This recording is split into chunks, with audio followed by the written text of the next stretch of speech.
Hello বলা, আপনাদের সামনে আরেকটা ভিডিও নিয়ে হাজির হয়ে গেলাম। আজকে আমার রেসিপিতে হচ্ছে পুঁটি মাছের টক। আপনারা কারা কারা পুঁটি মাছের টক খেয়েছেন আর যারা যারা খাননি তাদের জন্য এই রেসিপি। একদম হালকা খাবার, পেটের জন্য খুব ভালো। এই দেখেন, পুঁটি মাছ প্রথমে কেটে ধুয়ে লবণ হলুদ মাখিয়ে রেখেছি। ফোড়নের জন্য সর্ষে ফোড়ন আর এই কাঁচা লঙ্কাটা ফোড়নেই দেবো, কিন্তু আমার এই কাঁচা লঙ্কাগুলোতে ঝাল নেই বলে আমি এই এতটা নিয়েছি, নাহলে এতটা লাগে না। ঝাল হলে কিন্তু একটাই দেবেন। আর এই দেখেন, এই যে তেঁতুল ভিজিয়ে রেখেছি জলে, এটা ভালো করে ছেঁকে ফেলে দেব। এটা ভালো করে চটকে নেব, চটকে শুধু জলটাই নেব। এই হচ্ছে আমার উপকরণ। আর লবণ হলুদ তো মিষ্টি লবণ হলুদ এটা তো আসবেই। এই দেখেন, এটা ভালো করে কড়া করে ভাজতে হবে। পুঁটি মাছগুলো ভালো করে কড়া করে আমি ভেজে নেব। এই যে বন্ধুরা, এইভাবে মচমচে করে কড়া করে ভেজে নেবেন পুঁটি মাছটা। পুঁটি মাছটা এইভাবে কড়া করে ভেজে নেবেন। আর এই পুঁটি মাছের টক করতে গেলে কিন্তু সাদা তেলে করবেন। এই যে এখন সর্ষে ফোড়ন দিয়ে দেব, এবার লঙ্কাটাও দেব।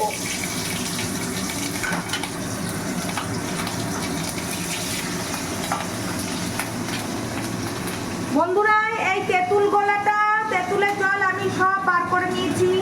এই দেখেন ছিবড়াটা, তেঁতুলের ছিবড়াটা বার করে নিয়েছি। আর এই তেঁতুলের গোলাটা আপনারা বলতে পারেন কালো কেন দিদি ভাই? এটা কালো কেন? এটা হচ্ছে অনেক পুরনো তেঁতুল, অনেক পুরনো, প্রায় অনেক বছর, 4-5 বছর হচ্ছে। মানে এতটাই সুন্দর খেতে হয়ে গেছে এই তেঁতুলটা, কি বলবো, মিষ্টি মিষ্টি ভাব হয়ে যাচ্ছে। এই যে আমার পুরনো হয়ে গেল। এবার আমি এর মধ্যে এই তেঁতুল জলটা দিয়ে দেবো। কোনো মশলা না, কোনো গুঁড়ো মশলা না। আর এই যে পরিমাণ মতো হলুদ লবণ। আর বন্ধুরা, আমি চিনি খাই না, আমি আমার হাজব্যান্ড চিনি খাই না, আমার ছেলে তো টক খায় না, তাই যাই হোক, আমি হাজব্যান্ড চিনি খাই না বলে আমি সুগার ফ্রি দিচ্ছি। পরিমাণ মতো লবণ হলুদ, সুগার ফ্রি। আপনারা চিনি দেবেন। আপনারা তো যারা মিষ্টি খান না তারা গুড় কিংবা সুগার ফ্রি দিয়ে করবেন, আর যারা মিষ্টি খান তারা চিনি দিয়ে করবেন।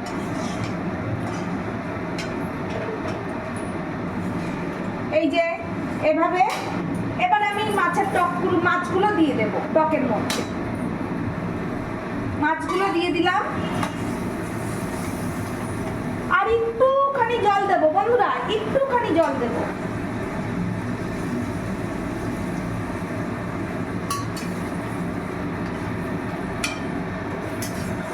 শেষে লবণ মিষ্টি হয়েছে কিনা শেষে চেক করে নামাবো। বন্ধুরা, আমার পুঁটি মাছের টক কমপ্লিট। এই দেখেন, এই দেখেন, এভাবে আপনারা করে খাবেন, খুব ভালো লাগে খেতে। আমি লবণ মিষ্টি দেখেছি, হালকা মিষ্টি হবে, মিষ্টিটা একদম হালকা হবে, যেরকম টকে দেয় ওরকমই হবে। খুব সুন্দর খেতে হয়। আপনারা একদিন করে খাবেন, দেখবেন খুব সুন্দর হয়। ঠিক আছে, আমার লবণ মিষ্টি চেক করা হয়ে গেছে। আমার পুঁটি মাছের টক রেডি। আমার পুঁটি মাছের টক কমপ্লিট। ঠিক আছে বন্ধুরা, আজকে কি কি মেনু করেছি, মানে রান্না করেছি, আপনাদের কাছে হাজির হলাম। প্রথমে বলে নিই, শুভ দুপুর বন্ধুরা। সবাই ভালো থাকবেন, সুস্থ থাকবেন, সাবধানে থাকবেন, হাসি খুশি থাকবেন। আজকে সবার প্রথমে দেখাচ্ছি, দেখেন কাছে গরম গরম ধোয়া ওটা ভাত। একটু কাছে নিয়ে এসে দেখা, গরম গরম ধোয়া ওটা ভাত। এই যে দেখেন, এটা হচ্ছে বিনস দিয়ে অল্প একটু আলু দিয়েছি আর বিনস ভাজা করেছি। পুঁটি মাছের টক, আপনাদের তো রেসিপিটা প্রথমেই দেখিয়ে দিয়েছি। আর এটা হচ্ছে ভেটকি মাছ, ওল ওল মানে ওলকপি, ওল না, ওলকপি আর আলু দিয়ে করেছি ভেটকি মাছ। তো ছোট ভেটকি মাছ এনেছিল পিস পিস করে, এটা ওলকপি আর আলু দিয়ে করেছি।